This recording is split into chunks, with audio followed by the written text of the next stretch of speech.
you being here for this service, our main service. It's heartening to see the number of people from the community and district, especially our younger generation, attending our services. This day is a day of reflection, of remembrance, of respect and of renewal.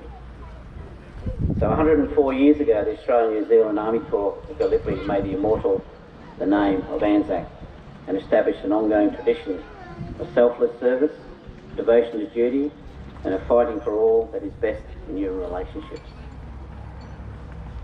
I now invite Sophie K. Shaw, Terang Secondary College Captain, to present her speech. Thank you. We who are gathered here today remember with gratitude the men and women who have given and are still giving in our armed and supporting services.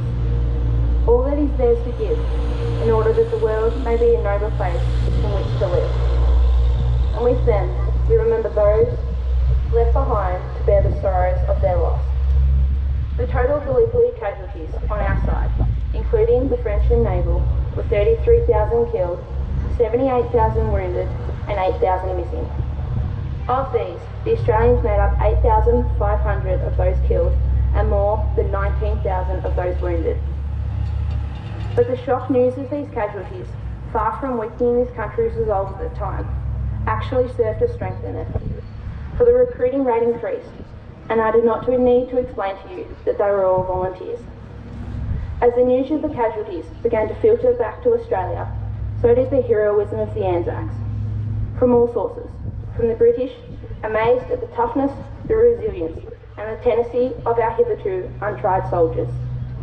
From the French, from the navies involved, and from our own war correspondents like C.E.W. Bean, and from war artists like George Lambert, and not least from the enemy themselves. Let us therefore dedicate ourselves to taking up the burdens of the fallen and with the same high courage and steadfastness with which they went into battle. Set our hands to the task they left unfinished.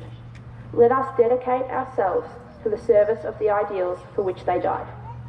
Let us, with God's help, give our utmost to the world to make what they would have wished it to be, a better and happier place for all of its people, through whatever means are open to us.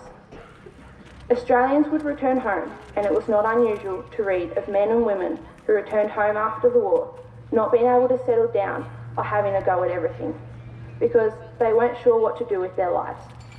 Many were restless for months or years after their experience in the war. Thousands of Australian men were killed in France in 1918. The memories of their deaths, however, were to remain forever with those who had witnessed them. Some service personnel, upon returning after the war, were so traumatised by their experiences that they could not talk about them. Hundreds of thousands of men returned to Australia with permanent injuries, reminders of all they had experienced, and physical reflections of how the war had changed them. However, there was a strong sense of national pride in what the Australian troops had accomplished during the war, and the significance of their contribution was felt by soldier and civilian alike. Cities and towns began to build war memorials to Australian service personnel, with 60 being completed even before 1918. Today, there are approximately 2,000 war memorials all over the country, large and small, inscribed with the names of the men from each community, school, or business who were killed.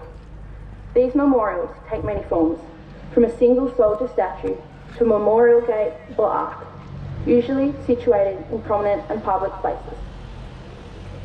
Australian casualties. Our population was fewer than 5 million.